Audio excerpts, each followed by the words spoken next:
Devi, Purvani Pacharane, Vivasesha Sunyavadi, Pashatya Desatami.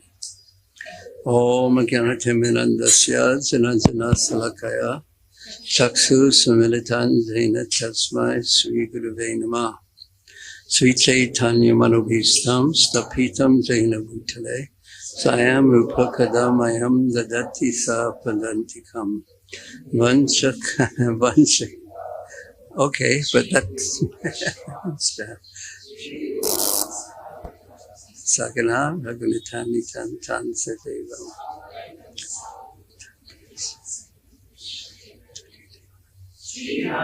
Krishna Pranam.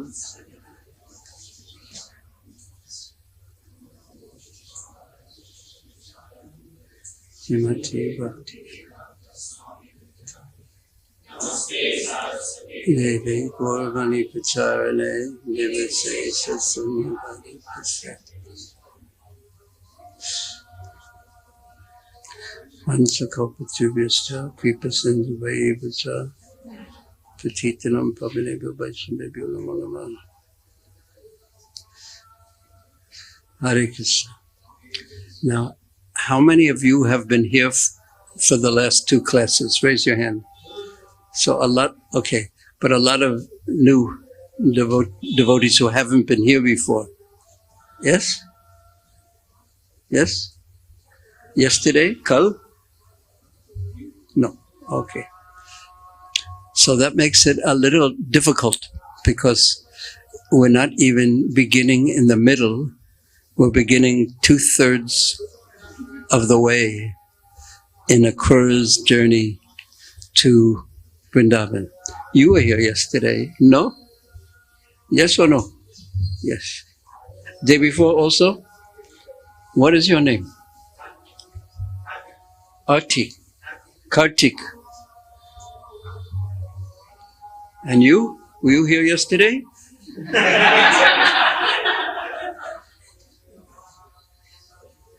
I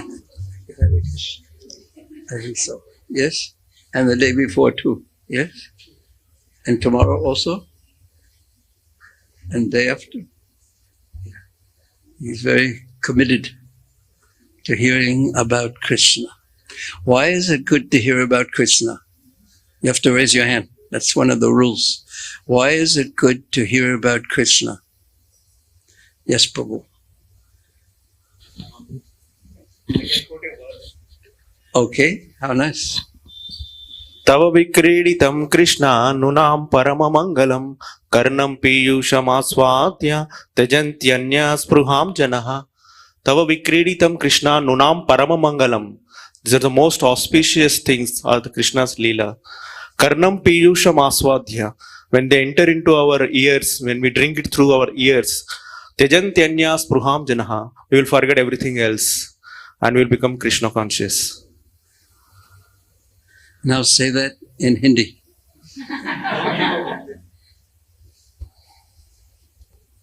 Hindi थोड़ा सा मुश्किल है. I will try. Yes, try. Krishna आपके जो लीला है परम मंगल है सबके लिए. ये जो लीला है आप अपने कर्ण रंध्रों से पिएंगे इस अमृत पान को, आप पूरी बाकी सब कुछ भूल जाके आप पूरी भगवतमय हो जाएंगे. अरे. Now, what do you understand from that? No? You? Yes, look behind, look front, but you. You forgot to try him also next to you. What do you understand from that? But in English, please. English, okay. So, as you said yesterday, when we hear glories about Lord Sri Krishna, then we overcome this disease of birth and death. So there are no more births. Okay, what else? What did he forget? No, just...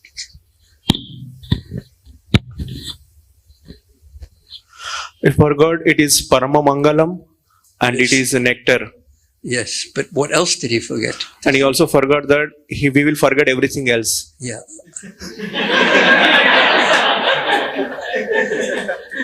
So, should we hear something about Krishna or not? You will forget everything else. You ready? Are you sure? What will you forget? But what part of your life are you ready to forget? Are you ready to forget everything else? Are you sure? Are you really sure? You'll forget. You're a student? What do you do? Okay. So you have already forgotten everything else, maybe. What will you do when your mother hasn't forgotten you, though? Problem. See, Krishna consciousness is something very special. It speaks to us, the eternal me. Now, if I ask you who you are, what will you answer?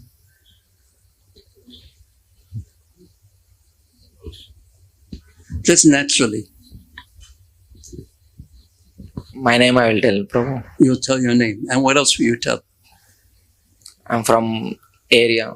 What From area which are you area? from? Vishakhapatnam. From what? Visakhapatnam? Okay. And what is your name? Jagdish. Jagadish. Means, And what do you do? I'm doing work, Prabhu. Employee. What kind of work? Prabhu. What kind of work do you do? Accounting. Accounting. You're an accountant. So these are called upadhis. You know what? Are you familiar with that word, upadhi? Yes, profession. What does it mean? For survival purpose, I'm doing that work. What does upadhi mean? Upadhi. But you have to raise your hand, otherwise it's too confusing. Designation. Yeah, and you also have to wait for me to call on you. Okay, but what when we say designation, what do we mean? The role and responsibility has given. But what does it mean? Yeah, the role and responsibility. It is like an overlay upon who we actually are, covering over who we are. Say if this light over here, it is giving off white light, tube light white. But if you put a red filter over it, it will look red. If you put a blue filter over it, it will look very good.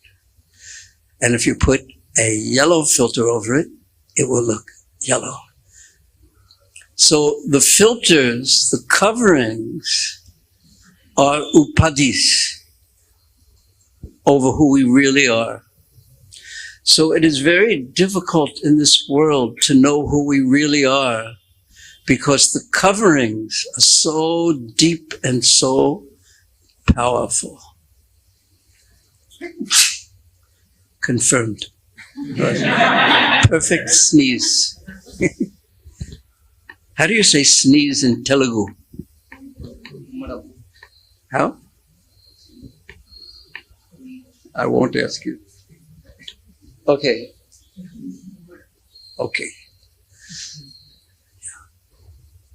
But who are we really? And what is our actual identity? And what is the actual things that we, of course, as of trying to be devotees, we know Trivera Sarupoi Krishna Nityadas, that we are servants of Krishna. We can't avoid being servants. It's unavoidable. Either we serve Krishna or we serve someone else or something else. But we must serve. But when we serve Krishna,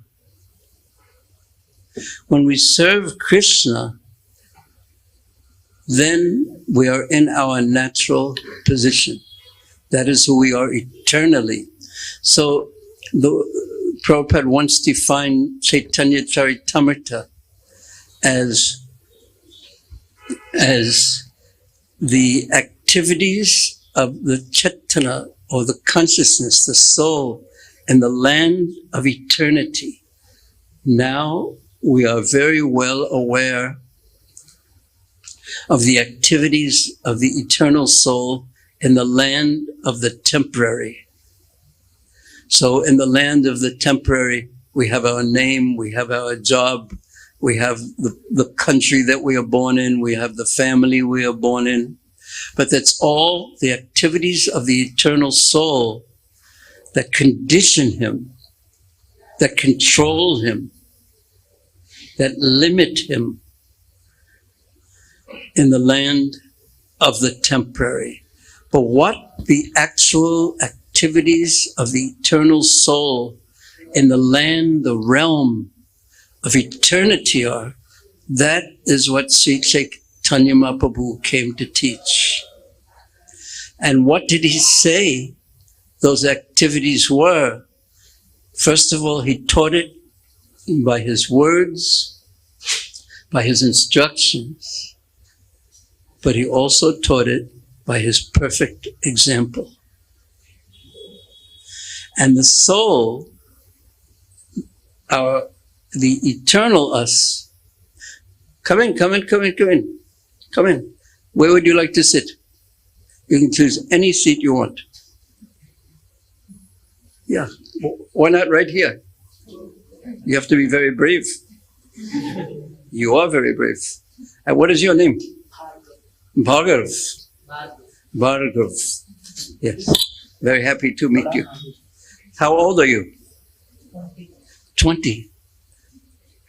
If we're talking on the level of you being an eternal soul, not the body, and if I ask you how old are you, what will you answer?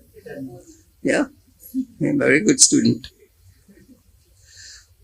So what are the activities of the eternal soul in the land, the realm of the eternal? Mahaprabhu taught that.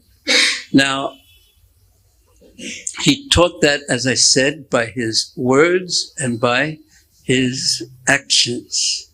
So he showed the ecstasy that a soul experiences in relationship to Krishna. He showed that there are many relationships we can have with Krishna according to who we are on the eternal level. And he showed that the most intimate, closest relationship we can have with Krishna, those relationships are in Vrindavan. So how to get to Vrindavan, to that consciousness where we're in relationship to Krishna, serving with great love and great devotion in relationship to Krishna, was the subject that we discussed in the last 2 classes. And we explained that there were 3 different parts of the journey of the soul to Vrindavan, according to Akrura's own example. Now, if this is the first time you've come out of the 3 classes, so it'll be difficult for you to understand the first 2 classes unless I stop the 3rd class and say the 1st and 2nd class. Excuse me? You heard it already? Okay. Bhargav, you are a very good student. What do you study? B.Tech. And what will you do with that? Get job. You know they will make you slave if you get job. Yes? Yes. You want to be slave? No, but yet you will be slave. Yes. They will pay you like this.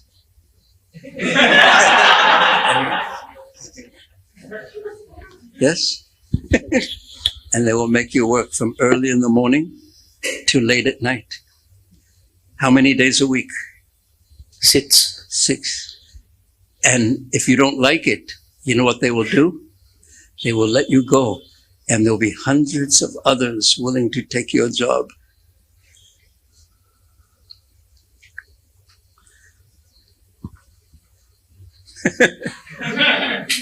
Sorry, I just ruined your day. No? It's true though, yes? And we think that's advancement in civilization. and moving ahead in the world. But no one moves ahead in this world because everyone will what will happen? Die. So when you move ahead, you're moving ahead, and then khatam ho gaya. Sorry, I don't mean to give you trouble. But it's true for me also. If I'm thinking, that I have to learn this and learn this and learn this so I can move up and I can move up on the material level, one day I will be very disappointed because everything on the material level I will leave behind. And it's very painful because of attachment to it. So Chaitanya Mahaprabhu taught us how to use our life in such a way, yes, we will serve, but we will serve Krishna. And if our consciousness is really pure and our desire is really pure, we will serve Krishna in Vrindavan. So Akrura was going to Vrindavan. There was a whole pastime that I spoke about Kamsa sending him and Aristasura being killed. So many things occurred. But Akrura, in going to Vrindavan, taught us by his many prayers that if you want to make your service to Krishna bring the result, the ultimate result of loving service, bhakti in Vrindavan, which is the sweetest, most wonderful experience a soul can have. The first point is that you have to become absorbed in thoughts of Krishna as you do your service. In a simple way, say if I'm sweeping the floor of the temple. Did you ever do that? Yes. Did you ever do that? Did you ever do that? Did you? Raise your hand if you've swept the floor of the temple at one point or another. Damodar, you too? Yes? How old are you? 10. Are you in B.Tech yet? Kal, maybe. Do you know how to use the computer? No. No. Your mother hasn't given you a computer? No. Has she given you a mobile phone? No. Very good, mother. Please protect Damodar. How many of you did not bring your mobile phone with you today? Just Damodar and me. Mine I left upstairs. And I was careful to turn it off before I left. Oh, there. Prabhu. Okay, everyone turn off your mobile phone, please. Please turn off your mobile phone. Don't even put it on airplane, but turn it off. Are you brave enough to do that? So, when Akrura was going to Vrindavan, there were 3 points or lessons that he, in his words, gave us about how to actually proceed properly to Vrindavan through our service. And of course, there was a general lesson that we'll say at the end, that one should be absorbed in thoughts of Krishna. Because we're sweeping the floor of the temple, but we may be sweeping it in the mood of, let me sweep it in such a way that Krishna and the devotees are pleased, or we may be sweeping it in the way of, let me get this done quickly so I can get some money, or some prasadam, which is of course spiritual, but in a different way. But if we're doing it out of love, let Krishna be pleased, it will bring a different result than if we're doing it for something with me, to please me. So to be absorbed in thoughts of Krishna in a favorable mood, that is called to please Krishna, that is bhakti. Anya abhilasita sanyam gena kamarana vitana kolena Krishna anashilanam. So additional to the point of absorbed in thoughts of Krishna as we travel to Vrindavan, because we're all on the road to Vrindavan. There were 3 other points that we learned from Akrura, and 2 of them we covered in the last class. 2 classes. The first was humility. The one should be very humble. Why should we be humble? Who will answer? Raise your hand up if you want to say. Did you want to say? Yes. Yeah. But you were, yeah. Okay. Raise your hand, but I forgot to say, wait till I call on you.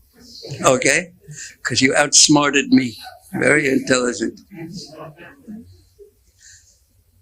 Because Krishna doesn't like pride in the devotee. But what's another reason why we should be humble? Yes. Yeah. It's one of the trait of our nature of soul. Yeah. Yeah. Because let's think about it. Yes. Because Krishna is so great, that in front of Krishna, the soul naturally feels that he is very insignificant. Yeah. So he has nothing to say.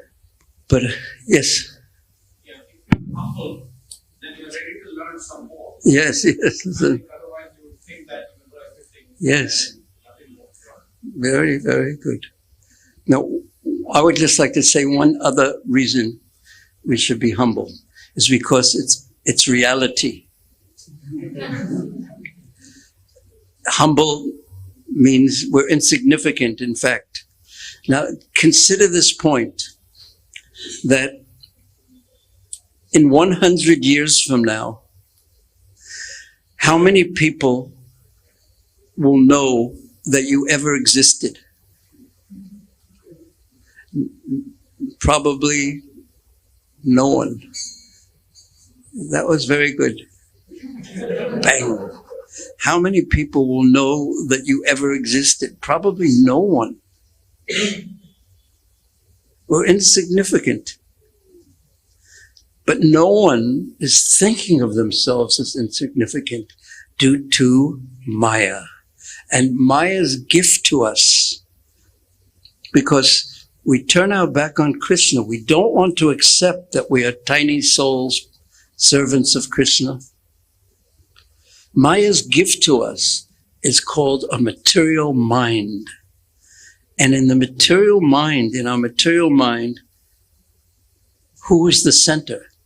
It's me. That's illusion. It's not true. And one way that I will often say to prove that it's not true is that I'm thinking myself the center, but I can't convince anybody else, not even one other person, practically speaking, that I'm the center. Is that your experience? Of course, you can convince your mother that you're the center, but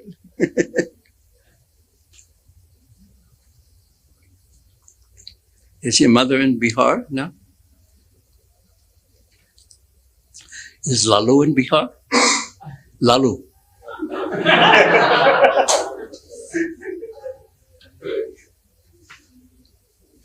You know Lalu? Lalu thinks he's the center, yes, even though he's old in the hospital and everything. This is Maya.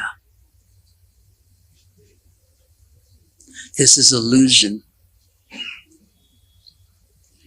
But the insignificant can actually become significant when the insignificant serves the one who is actually significant, Krishna.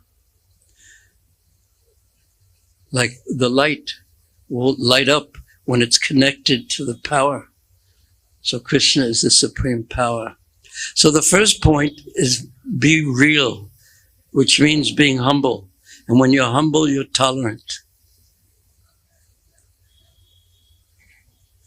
Second point is that, does anyone remember what the second point was? But what was the second point that Akrura spoke about? Yeah. It's wonderful, amazing. Meditate on this, that the all-powerful Lord, the source of all in existence, just imagine how powerful unlimited power is.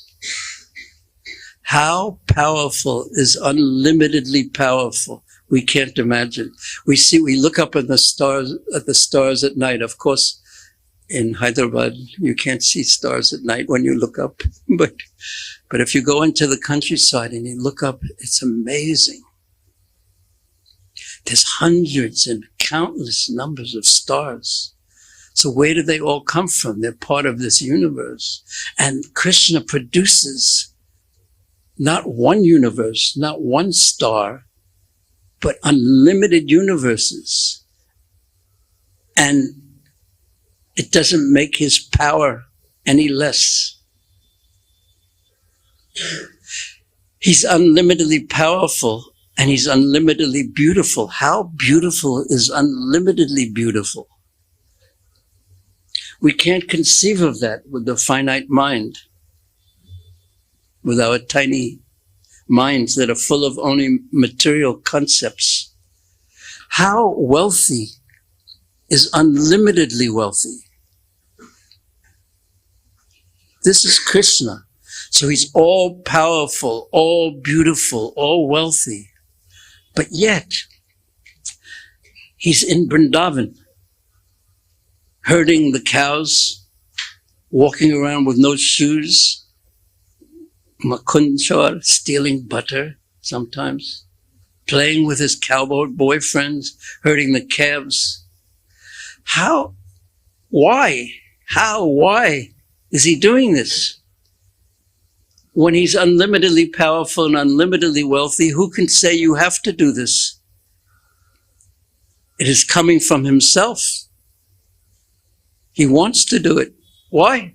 This is what the devotee meditates on.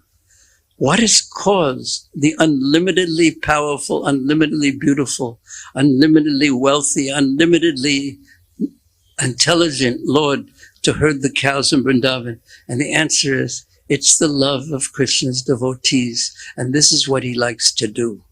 Be with his dearest devotees. But this is something to meditate upon. And when you hear Krishna's pastimes, you can hear them as very clever stories, and Krishna did this and Krishna did that. But what to really watch for is the dealings between Krishna and the beloved Brishbasis. That is what you watch for.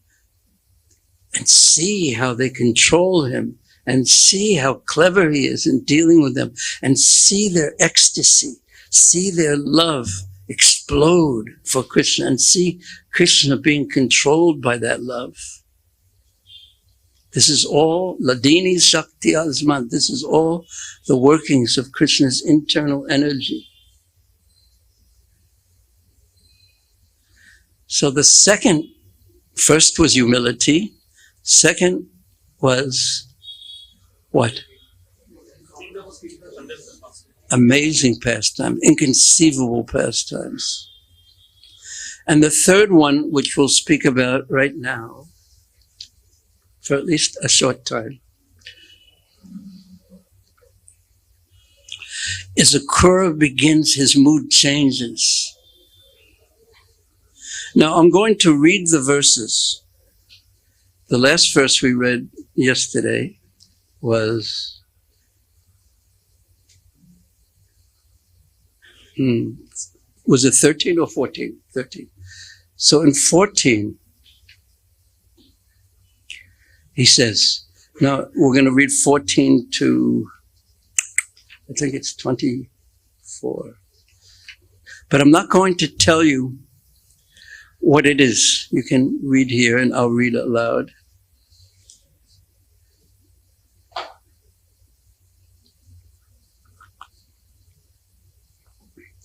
Today,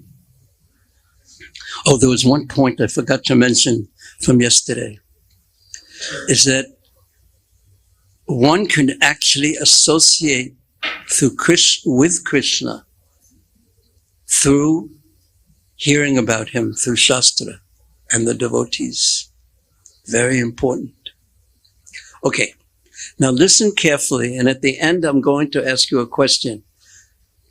What thread or what points, what is Akrura expressing here through all these verses? So that means this, and we're going to have exam. All you students have to be in anxiety, but no copying from the other.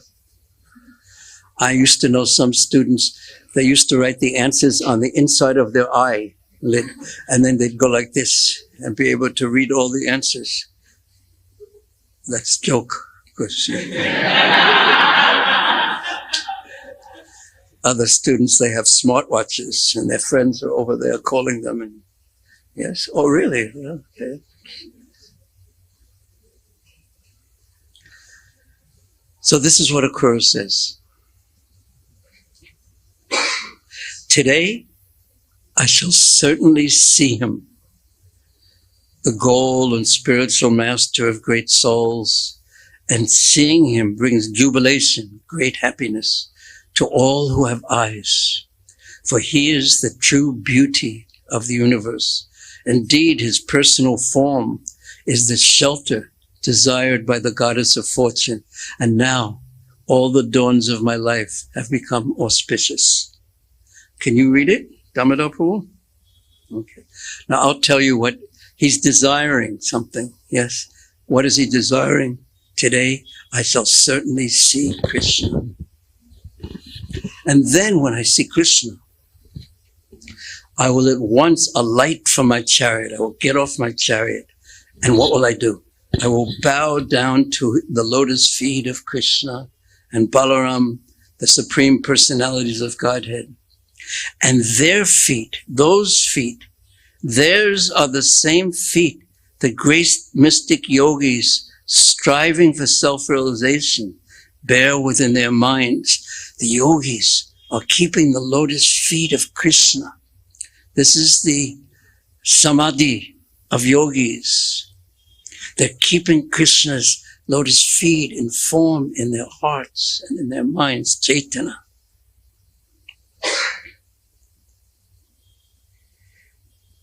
And yet, he's saying that I'll personally see those feet that they meditate on.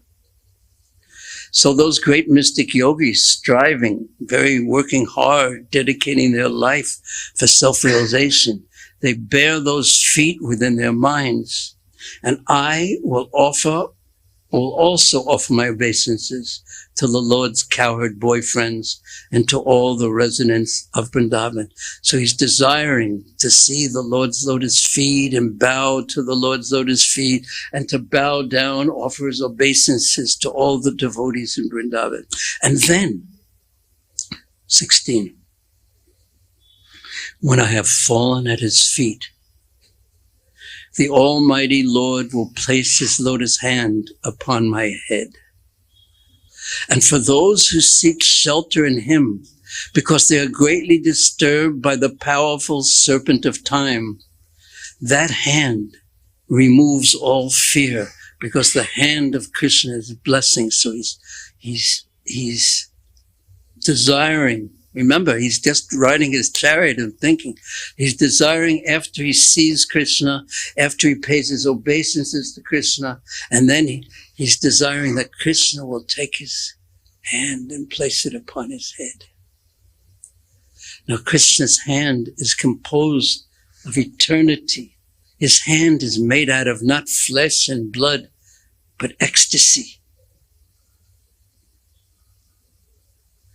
And it benedicts, it blesses. And then, this is 16, 17. You remove all fear. Because when one is blessed by Krishna, when one is close to Krishna, what does one fear? Not even death.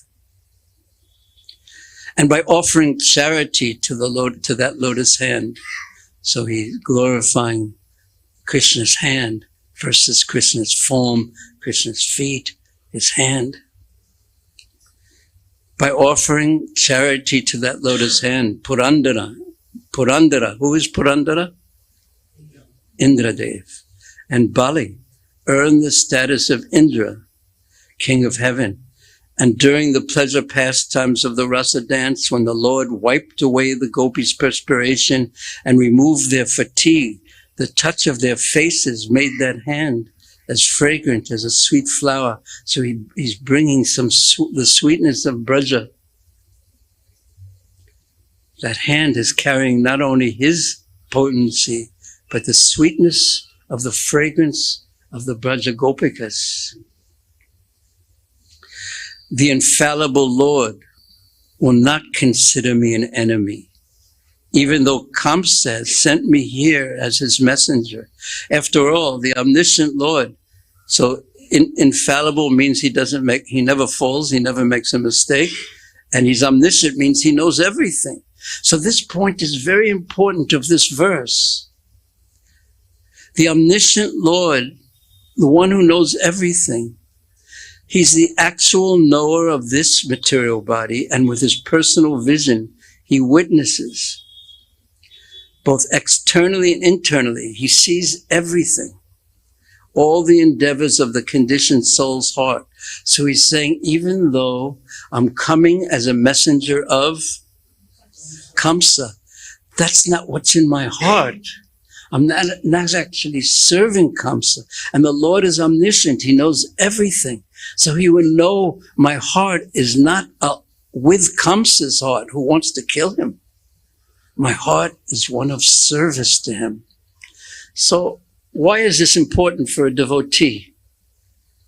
Or one aspiring to be a devotee? Raise your hand. Think about that and raise your hand. Why is this point that Krishna knows our heart?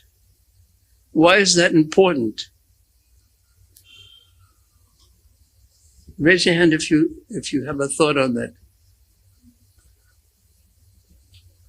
Yes.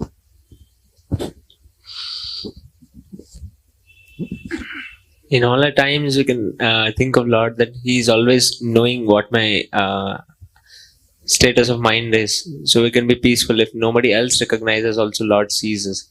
So we'll not be despondent in our practice of spiritual life, in the low times especially. That is such a nice answer. But he also knows the bad things in my heart too. We cannot cheat him. He knows it all. And we pray. We take shelter of his kindness, that despite all the other things, he'll see that we are attempting to serve him. He'll see the best part of us. You follow what I mean? Yeah. Yesterday I said in the class, just imagine if there was a loudspeaker, like here you can hear my voice, and very loudly. So imagine if there was a loudspeaker hooked up to your mind. And for 24 hours a day, everyone could hear all your thoughts. Yes, exactly my thought. No. It would also be very embarrassing, yes? We would be afraid to appear in public. But Krishna is called Bhava Grahi Janardana. And he sees the good. Look at how he dealt with Kambhadayalum Sharanam Bhajema. Who knows that verse, the beginning of it? Aho Pakiyam Stanakalakutam. You know? Kambhadayalum Sharanam Bhajema. That Krishna, Putana came to kill Krishna. He was disguised. She was disguised as a devotee, but actually she was a killer. And Krishna took the little bit of good from that ocean of bad and gave her the position of Datri, nurse. So even though my bhakti feels like Putana a lot of the time, maybe disguised as devotee, but still Krishna sees something good in it. Because I've come to him. Or Ajamil. Ajamil is calling Narayana, his son.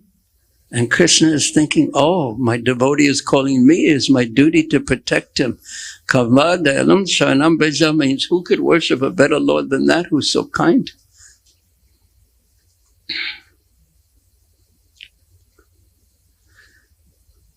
But Krishna knows.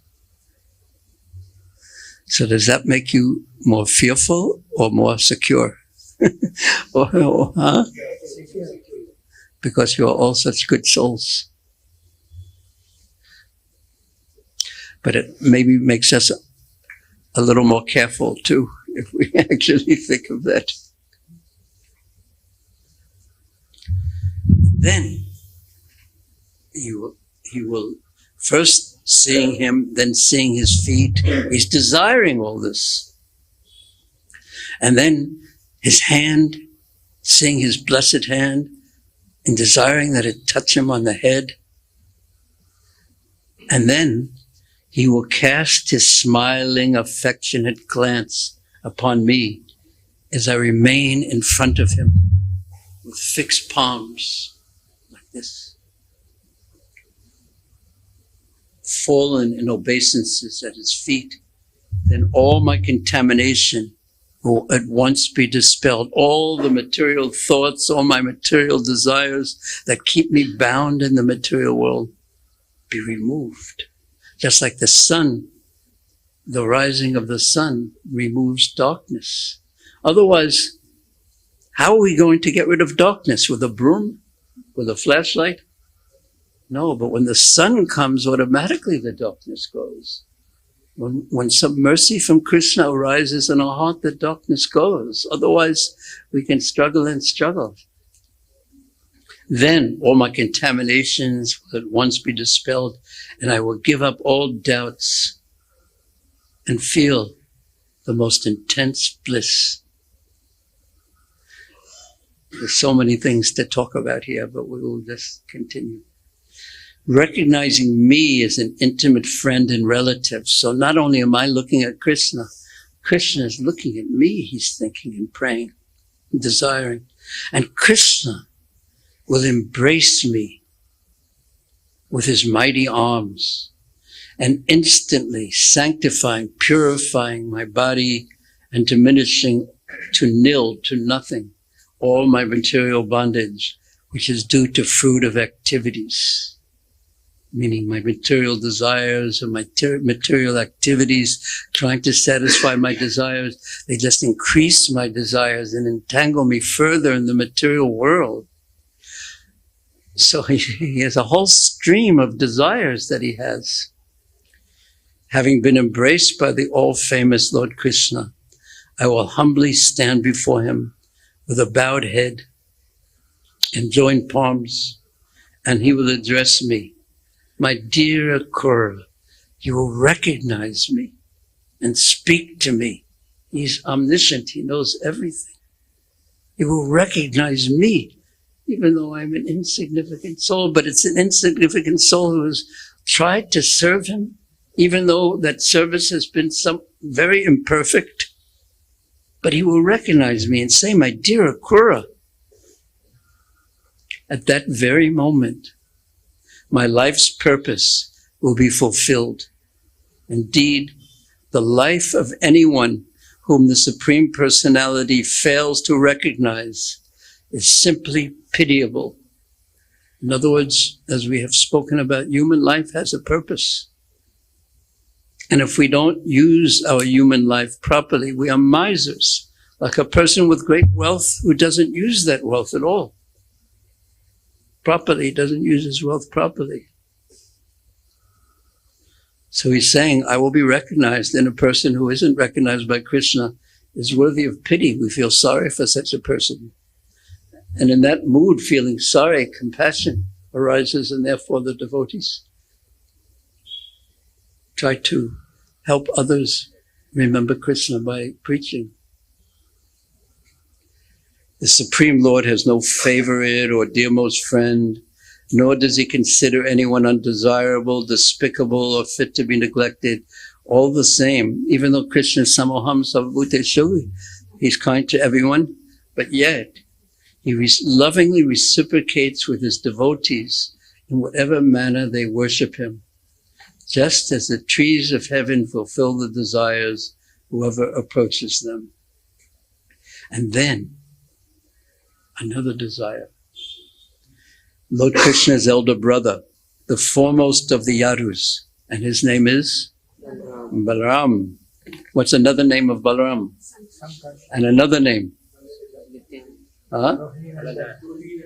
Okay.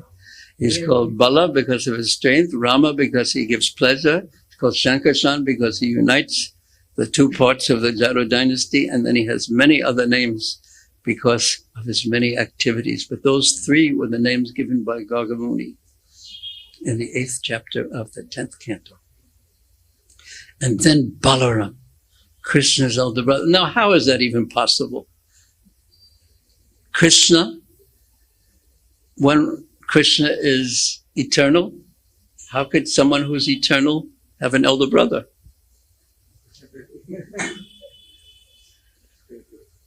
But this is all Leela and Krishna's pastimes. And of course, Balaram is the expansion of Krishna, yet he's in the mood of elder brother because this is Krishna's Leela.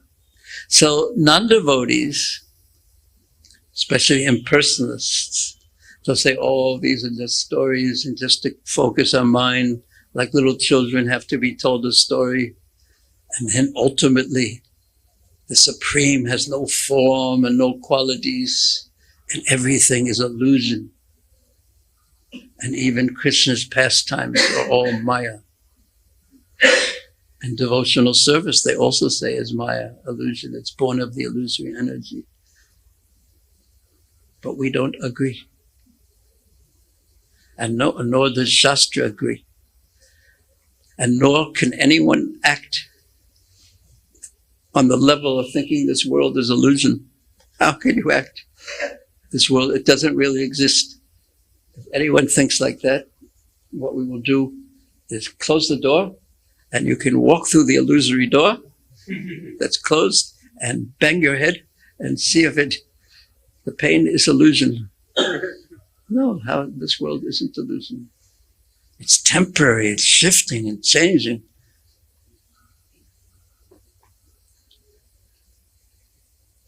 It's real, but it's changing.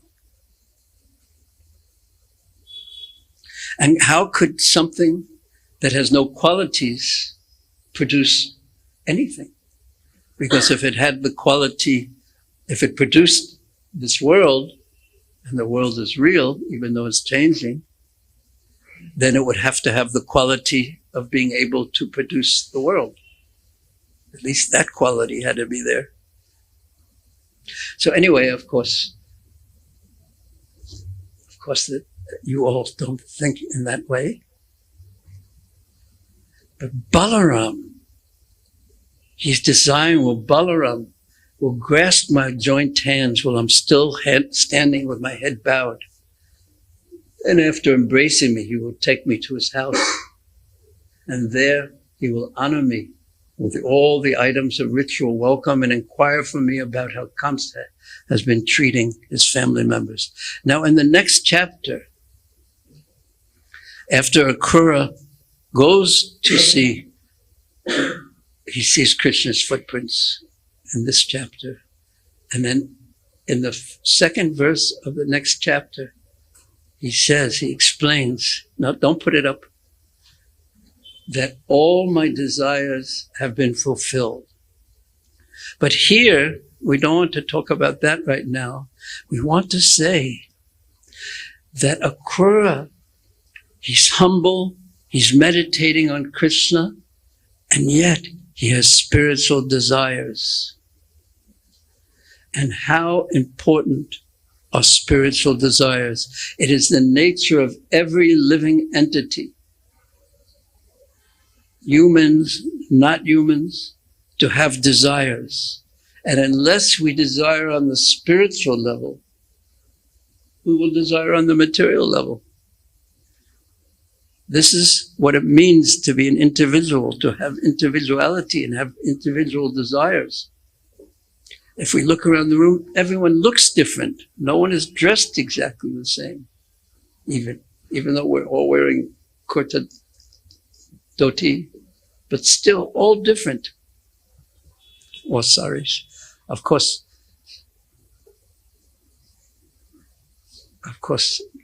the brahmacharis don't mind if they all have the same external dress, dhoti kurta white. But if Matajis go to a wedding and someone has the same sari, it's a problem. Is that true or not true? Or am I just making that up? Okay, is it true or not true? Yes. Did that ever happen to you? No. Did it ever happen to you? You? Whew, what a relief.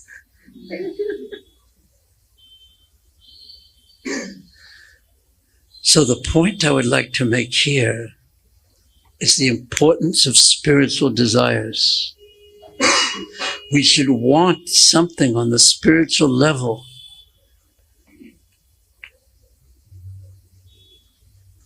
What do you think about this point? Huh? And Prabhupada, he was so expert at giving the devotees different services where they could expand their desires. And he himself had unlimited desires. Now, I will tell you a little story with Prabhupada. In the Philippines in 1972, I had the fortune of being there with him. And just myself and Jagatrini Mataji, my wife, were sitting with him. And he said about what his desires were, or one of his desires. He said, "It is my desire," and talking about a big desire. Listen to this.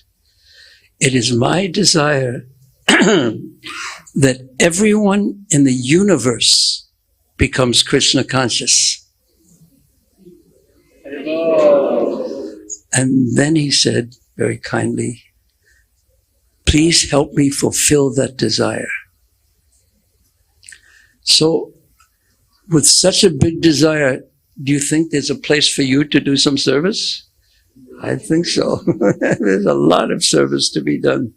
It could be, we could say big service, or we could say little service, but actually all the services are little services on one level, and on the other level, they're all big services. Because Krishna is Bhavagrahi Janardana. If you offer him a leaf, a fruit, a flower, water, something insignificant, he will take it.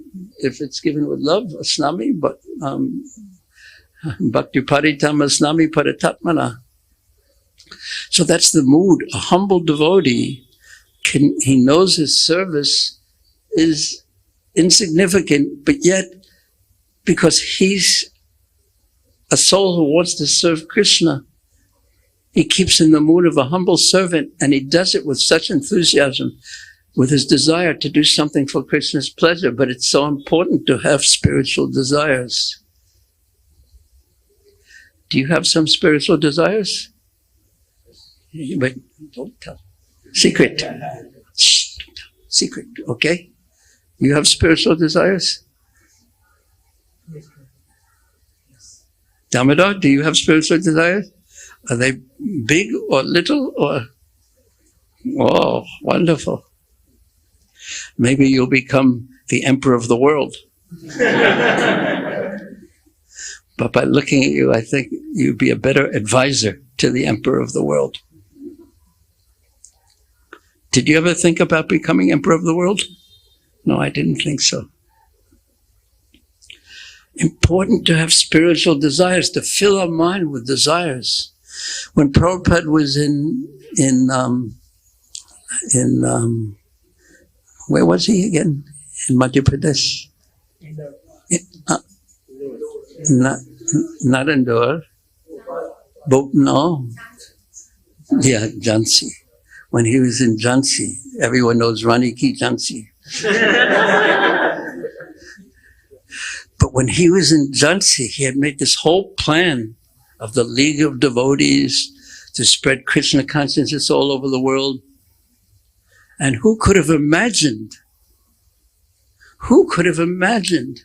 that Krishna would have used Prabhupada, because of his purity and great desire, to actually do that. Who could have imagined?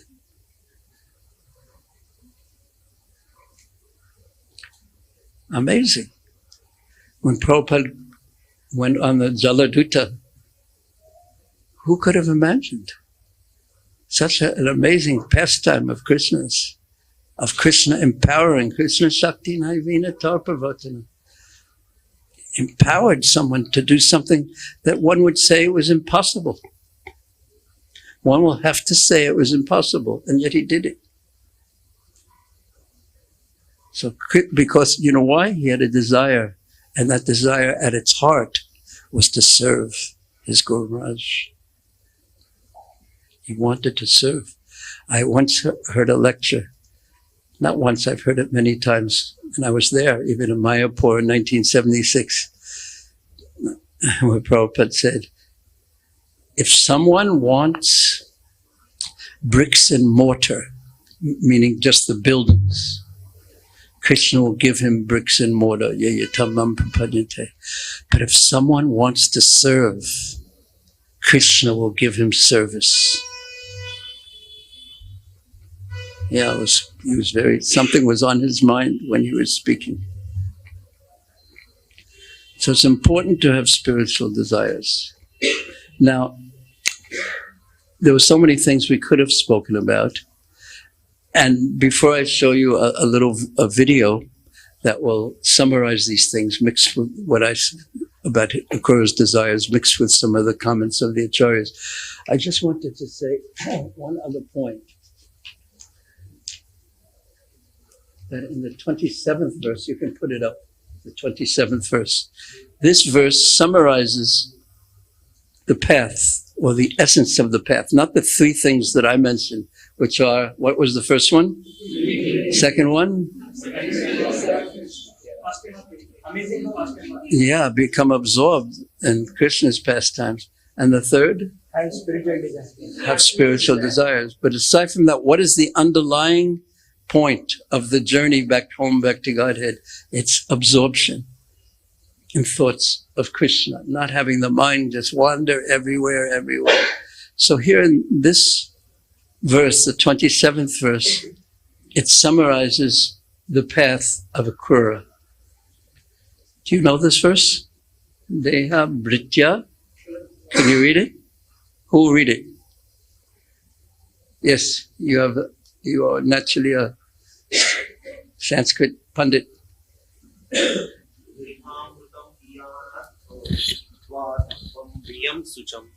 Sandeshadyo Hare Linga Darshana Shravanadibihi. Everyone together. Deham Brutam Iyanarto Hitva Dambam Biyam Sucham Sandeshadyo Hare Linga Darshana Shravanadibihi. Now you.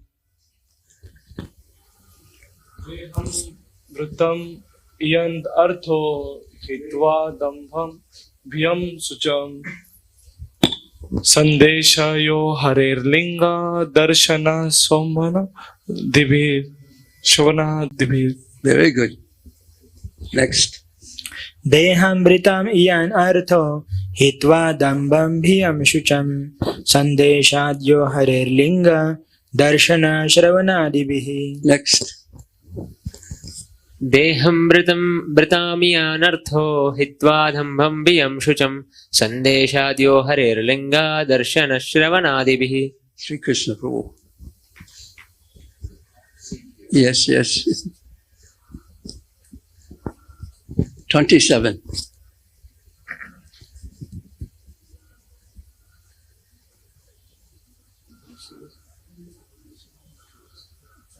Deham Brutam Iyan Artho Hitva Dambam Biyam Sucham Sandesadyo Hare Linga Darshana Shavanadibihi. Barobai. Deham Brutam Ayan Artho Hitva Dambham Bhayam Sukham Sandeshat Yo Hare Linga Darshana Shravanad Bhitihi. You want? Yeah. Please try. Deham Britam Yan ardo hitva dambam sucham sandesha yo hare linga darshana shavanadibhi. Deham mritam iyan bardho itva dhambam viyan sucham sandeshadyo hare linga darshana sarva sravanadibihi.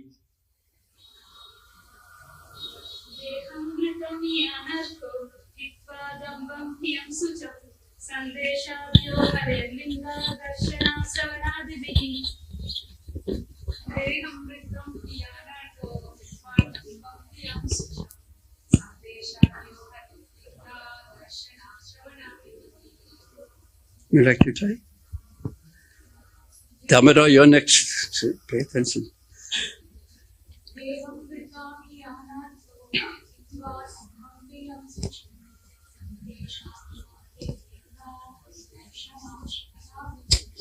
Damodar, boom.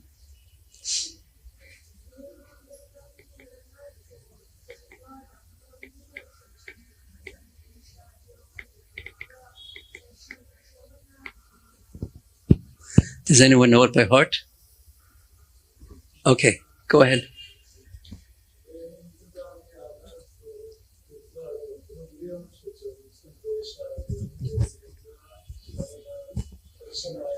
Very good. Go ahead.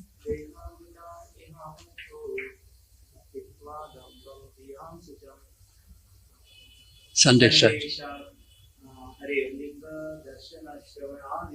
Wonderful. You know it? Does anyone else know it? Without looking? Okay. You want to try? Not yet. Tomorrow. So this verse, Teham Britya, Yan Orto, it means for someone who is embodied, who has a material body, a soul who has a body, Yan, what is to be gained? It is this one thing that is to be gained. Not so many flickering things, but this one thing is to be gained. And then Hitva, giving up, Damba, pride, fear, and Shocham means lamentation. And then Sunday Shad, Yo Hare Lingam, Darshanam. So from the moment Akrura got the order to go see Krishna, from that moment to the time he saw Krishna's lotus footprints, Hari Lingam, the symptoms of Krishna or the signs of Krishna, Darshanam, to that moment he was just Shravanadibi. He was fully absorbed in hearing and thinking and chanting about Krishna. It's a matter of absorption. Sometimes when I'm chanting on my beads, my mouth is chanting, but my mind is everywhere else, all over the universe. It's taking a big tour of the universe. So that's one kind of chanting. It's better than not chanting at all, perhaps, but it's completely different result if the mind becomes focused and hearing and thinking about Krishna, hearing Krishna's names, thinking about his pastimes, thinking about Krishna's wonderful things, and focused, and the hearing dominates the consciousness. The result is completely different. So it's a matter of absorption. So when we sweep the floor and we're thinking of something other in service, but we're thinking of something else, that's okay. But if it's done with bhakti to please Krishna, then the result is something completely different. It brings the consciousness so much up. Have you noticed that? That the days when you chant well are different from the days when your mind is running all over the universe and absorbed in other things? I've certainly noticed it. So tomorrow when we have our japa, for the next 2 days, we'll speak about these kind of things and we'll practice. But just wanted to mention this point about absorption. And now let us hear or watch the third part of Akrura's. You ready? Ban karo.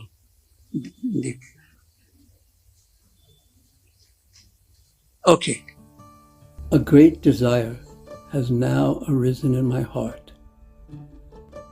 When I see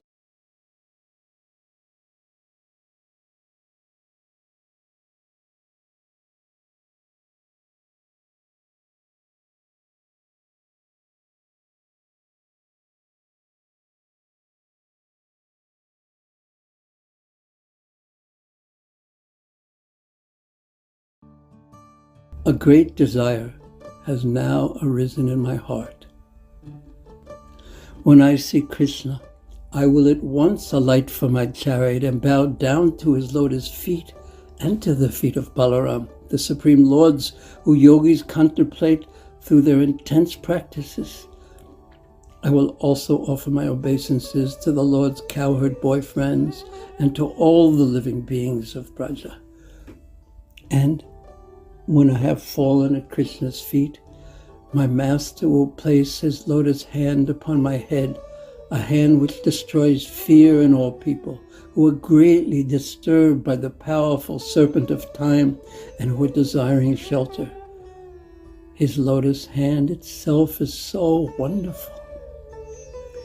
During the rasa dance, the Lord relieved the gopis' fatigue instantly by the touch of his fragrant hand. His hand can bestow benediction upon everyone, regardless of their desires, even up to the point of awarding them his personal association and the touch of his transcendental body. Everything may be gained from the touch of Krishna's lotus hand. The infallible, omniscient Lord will not consider me an enemy, even though it is Kamsa who has sent me to Braja as his messenger. After all, Krishna knows everything, for he exists in every soul's heart. He will certainly know my heart, and my heart is clear. I have even risked becoming Kamsa's deputy, his messenger, just to meet Krishna. The Lord will not only place his hand on my head, but he will also cast his smiling glance on me.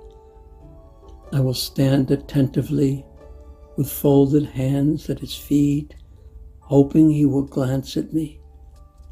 Then I will receive Krishna's mercy-filled, smiling, affectionate, bliss-creating glance, a glance that removes all fear, as well as all material desires, including the desire for liberation.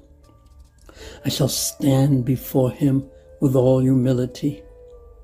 Surely he will be pleased, and smiling lovingly, he will look upon me and thereby free me from all kinds of sinful reactions. As I remain before him fixed with joined palms, fallen with respect at his feet, all my contaminations will at once be dispelled. I will then give up all fear, and I will feel the most intense bliss. Yet, I have still another desire, recognizing me as an intimate friend and relative, and knowing that I have helped Vasudeva, his father, with Krishna's huge arms. He will strongly embrace me, instantly sanctifying my body and diminishing to nil all my material bondage. And having been embraced by all famous Krishna, I will humbly stand before him with a bowed head, and he will address me, my dear Akrura. At that very moment, my life's purpose will have been fulfilled. Indeed, the life of anyone who the Supreme Lord fails to recognize is simply pitiable. My final desire is that Krishna will speak loving words to me, and should he do so, I will attain the highest bliss. He who is not addressed by the Lord has had a useless birth. The Supreme Lord does not consider a person dear or despised, the object of gratitude, the object of hatred, or the object of indifference.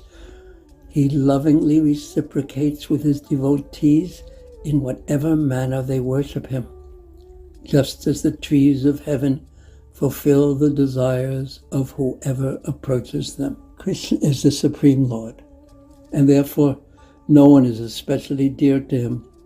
For as the Lord of the universe, he is equal to all. Yet, despite this, he favors his devotees.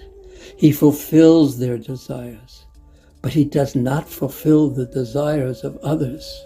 But if Krishna rejects no one, and if everyone is dear to Krishna, and if he hates no one and isn't indifferent to anyone, then how will my desire be fulfilled that Kamsa will be killed? But Krishna does respond to his devotees. By killing Kamsa, he will be fulfilling the desires of his devotees, although he does not fulfill the desires of others. Krishna is so fully attracted to the devotion of his devotees. Then, Krishna's elder brother, the foremost of the Yadus, will grasp my hands while I am still standing with my head bowed and my hands folded, and after embracing me, he will take me to his house, and there he will honor me with all items of welcome and inquire for me about how Kamsa has been treating his family members. But how can one such as myself attain Krishna's mercy? For he is most attached to the cowherds and the gopis. It appears to me impossible. But since Balaram is elder to Krishna, and if he gives me his mercy, then Krishna's mercy will surely follow Balarama's, for he is Balarama's younger brother. Since Balaram is famous as the son of Vasudeva, and since his satisfied smile naturally shines simply out of the pleasure in his own mind, he, as the elder brother, will welcome me into his house as a guest. Balaram will ask about his father Vasudeva and his other relatives who are all members of the Yadu dynasty, for Balaram is well known as the best of the Yadus. When the hospitality has been completed, then I will be asked questions about Kamsa's actions against Vasudeva and the other Yadus, and Balaram will expect details. Thus, Akrura's intention is herein revealed. By making Balaram favorable, I will be able to take Krishna to Mathura. Akrura is doing some Rajniti. Now, this pastime goes on and on and on. And this section goes on until Kamsa's actual death in the 44th chapter of the 10th canto. But we have to end our classes here. And thank you for attending and watching. And there's so much more in the Bhagavatam. Very, very deep subject matters, very instructive for us. And we should study and discuss amongst ourselves and think about these things and continue our journey to Vrindavan in a humble way, thinking of Krishna's wonderful pastimes, and increase our spiritual desires.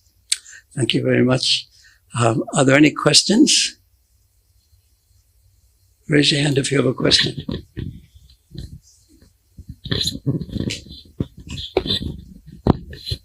Yes. You told the last point, cultivate the spiritual desire. So how we can cultivate positively spiritual desire and be upon that, really working in that direction? Well, do you know the desires of your spiritual master?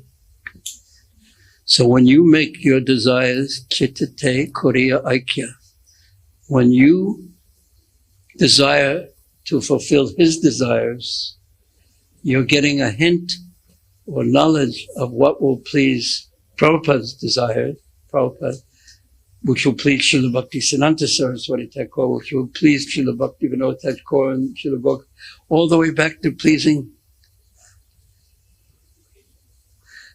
Krishna. So spiritual desire is meant for those desires that will please Krishna. So that is the basic principle. And then as we advance, we can get more other desires. One time also in Japan, Prabhupada was speaking about that we should desire to go back home to Goloka Vrindavan. And I was a young devotee. And at the end of the class, I said, in a very superficial way, not deep, I said, we don't want to go back home, back to Godhead, Prabhupada. We just want to serve you. It was just a child speaking flattering words, actually. And Prabhupada looked at me and said, don't make me come back to accept your service. So he was saying that we should desire to be with Krishna, to go back home, back to Godhead, to be with Krishna. Yeah. Yes. Puji, can you share here some more interaction with Srila Prabhupada? Like I wrote a whole book about it. My Glorious Master. Uh-huh. My Glorious Master. It's about my glorious master. You can read it. Have you read it? You've already read it. Okay. Any other questions about the subjects we discussed in the last 3 days or that you heard? Mr. Bhagava, you have any questions?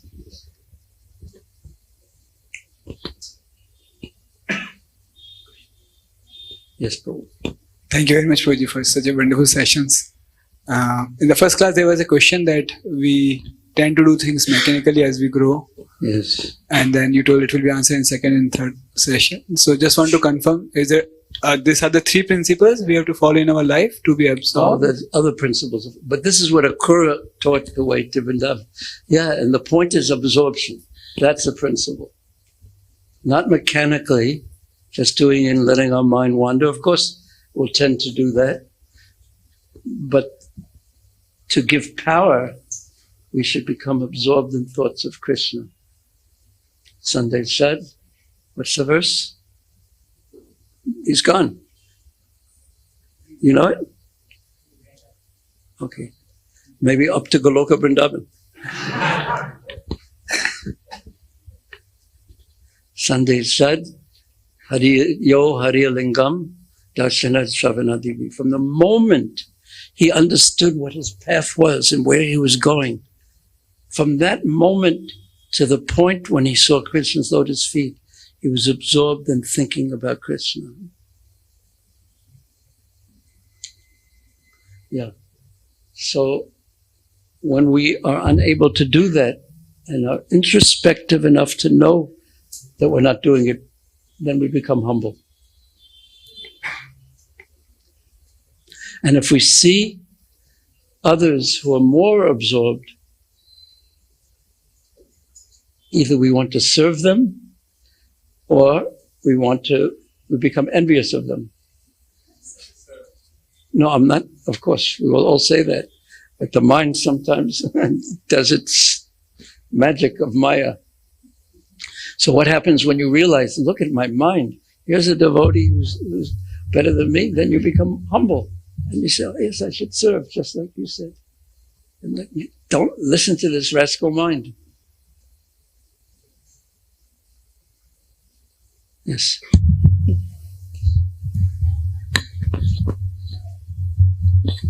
Thank you very much, Prabhu. It was very inspiring. The first day you said that Akrura entered into Vrindavan with the Aishwarya Bhav, considering Lord as in the Vishnu form. But No, that was his worshipable Lord. Yeah, it's worshipable Lord. But as Gaudiya Vaishnavas, we worship Vraja Krishna. So in that this Aishwarya Bhav is absent. So but if we cultivate Akrura type of thought process, so how can we enter into where Aishwarya Rahita Bhava is there? How to do that? But this part of what he said is for everyone. Those principles are for everyone. But yet he was a great devotee. And yet he still was cursed by the gopis. So there's some mysterious things that if we spoke about for another few weeks, we would enter into all these mysteries. But also to worship Krishna in Vrindavan, it is not a simple thing. One has to be very pure and it's not to be imitated. So as Srila Jiva Goswami explains in Bhakti Sindarbha, that we worship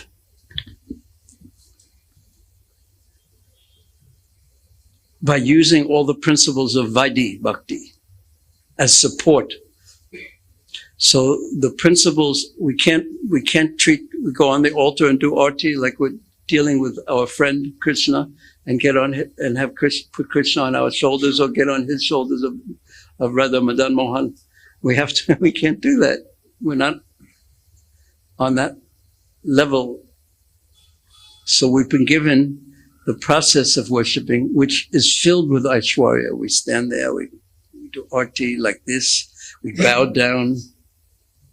So we use the Aishwarya to elevate our consciousness and the principles of Vaidhi Bhakti to elevate our consciousness so that one day we will serve in the mood of Ragmarg.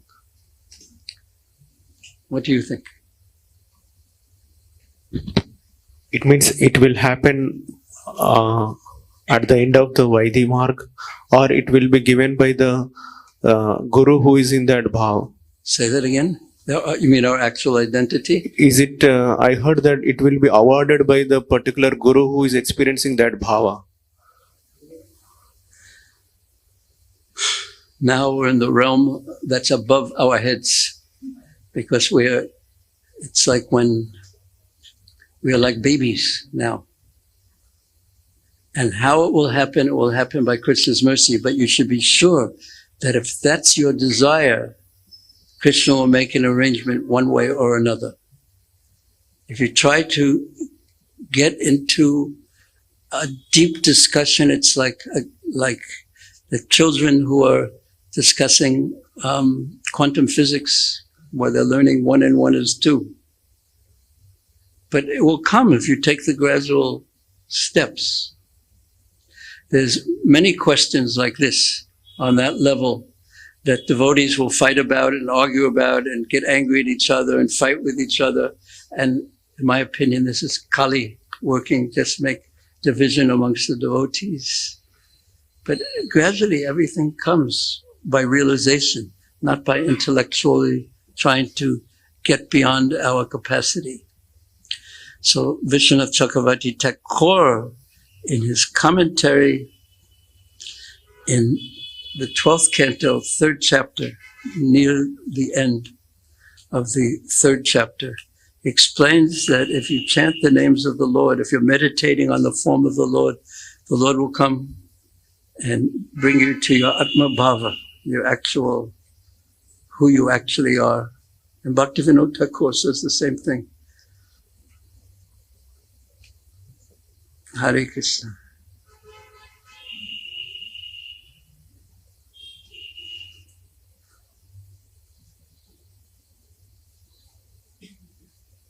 There's certain questions in the philosophy that cause the devotees to get on different sides and and growl at each other almost. Don't get involved in those things. In my opinion.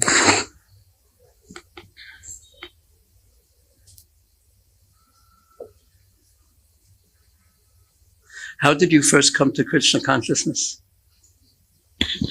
I came through one of my colleagues. Somehow Krishna made an arrangement to bring you here and to make you very interested in philosophy and to make you interested in slokas and Prabhupada's books. This is by the mercy of Krishna. So he will take care of you and bring you home.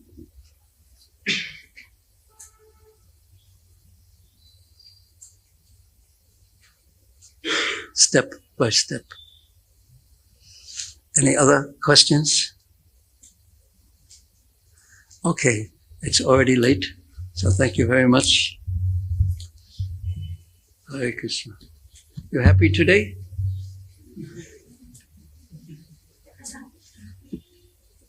And you're happy? You're happy? You're happy? Yeah. What's your name? Tribhuvan. Who gave you that name? Why did he give you that name? Did you ever ask him? What did he say? In business Asana. But why did he choose that name? Uh-huh. Yeah, but there are other names that start with those.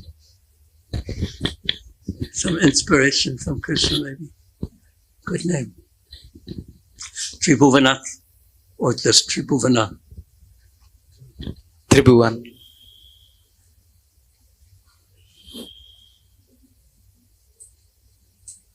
And what do you study? I completed BTech.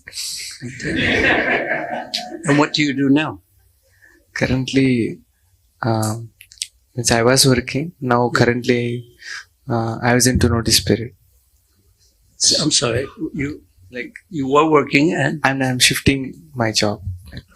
I'm in free. You're now. in between jobs. Yeah, I'm shifting to another one. I'm free now currently. You're free. Are you really free? In that job, in that material job. Yeah. I'm free from that. Why did you leave your other job? Or did they ask you to leave?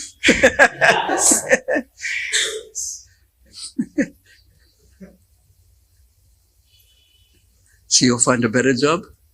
Yeah, I'm in a process. I'm now currently studying for that. In IT industry? Yes. It's difficult to get a job? No, it's easy. Yeah, I'm just getting it. Dire. And in your last job, how many days a week were you working? 5. 5. And how many hours a day? 8. So it was reasonable. And your boss was kind to you? Yes, by telling you to go. Very kind. That's one thing I learned, not in my own personal life, but if you have a bad boss, your life will be hell. And if you're a good boss, then it will be so much easier and you'll be so much more peaceful and happy. And of course, the philosophical point is that there's no better boss than Krishna. So whoever is going to be your, but make Krishna your supreme boss, I suggest. Has anyone ever experienced that? Has anyone had a really bad boss in a job? Yeah. What was it like? Sorry, you'll have nightmares tonight. Yes, was it difficult for you? Yeah. We'll find faults. Always. And it will ruin your mind. Oh. And your whole self-esteem will vanish. Very difficult. And it takes you time to recover from that. Because naturally you want to please your boss. It's just natural. Yes? Yes, Prabhu, I tried that. Even though he not satisfied. Yeah. I'm also left that job. Uh-huh. I said, okay. It's a difficult topic. Yeah, but to have a bad boss is very difficult. They'll ruin your mind. And to have a good boss, you're fortunate. And to have the best boss, you're most fortunate. Okay, we should end actually. It's 9 o'clock already.